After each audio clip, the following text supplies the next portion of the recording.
All right, everybody, welcome back for another deep dive. Today, we're all about teamwork. Teamwork. Well, more specifically, stakeholder collaboration.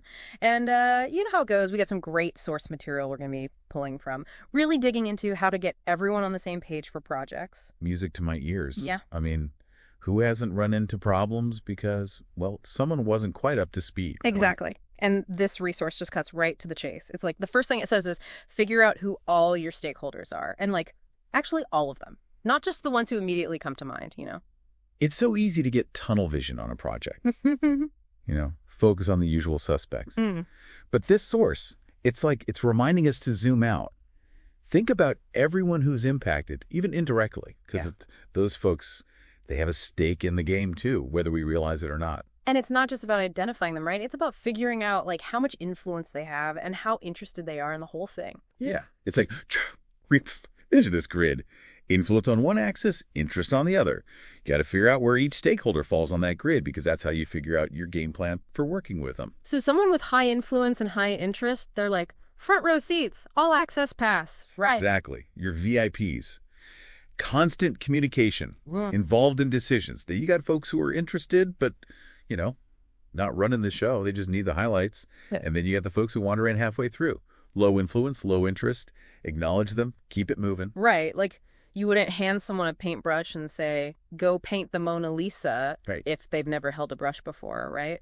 Different folks, different strokes. And speaking of different strokes, this resource makes a really good point about expectations. Yeah. You got to make sure everyone agrees on what the masterpiece is supposed to look like from the get-go. Oh, man, don't even get me started. I worked on this one project, and we just assumed everyone was on the same page. We were so wrong. It was like trying to build a house with no blueprints, just chaos.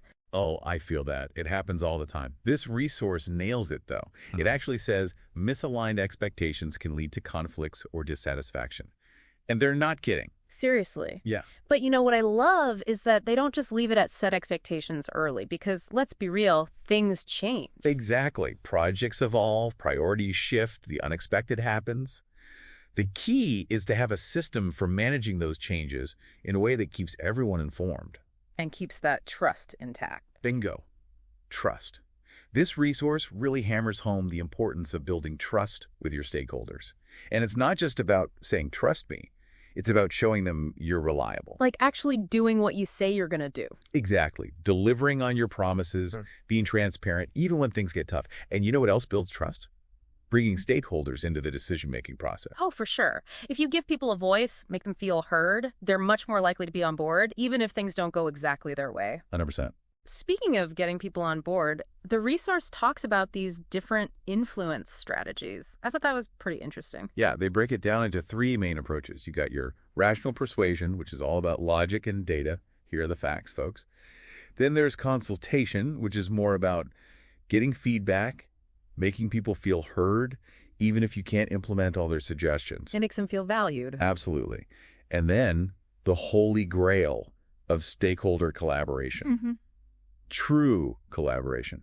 This is where everyone's rolling up their sleeves, working together to come up with solutions that work for everyone. Okay, so let's recap. What have we learned today on this stakeholder safari? We need to identify all our stakeholders and figure out where they land on that influence interest grid. Right. And don't forget, align expectations from the get-go and keep them aligned. Oh, and build trust.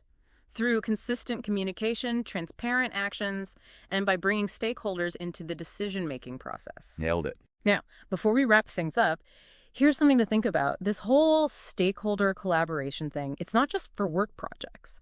How can you apply these ideas in your personal life, your relationships, your community? Ooh, that's good. Yeah, stakeholder collaboration, it's everywhere. All right, everybody, that's all the time we have for today's deep dive. Thanks for joining us, and we'll catch you next time.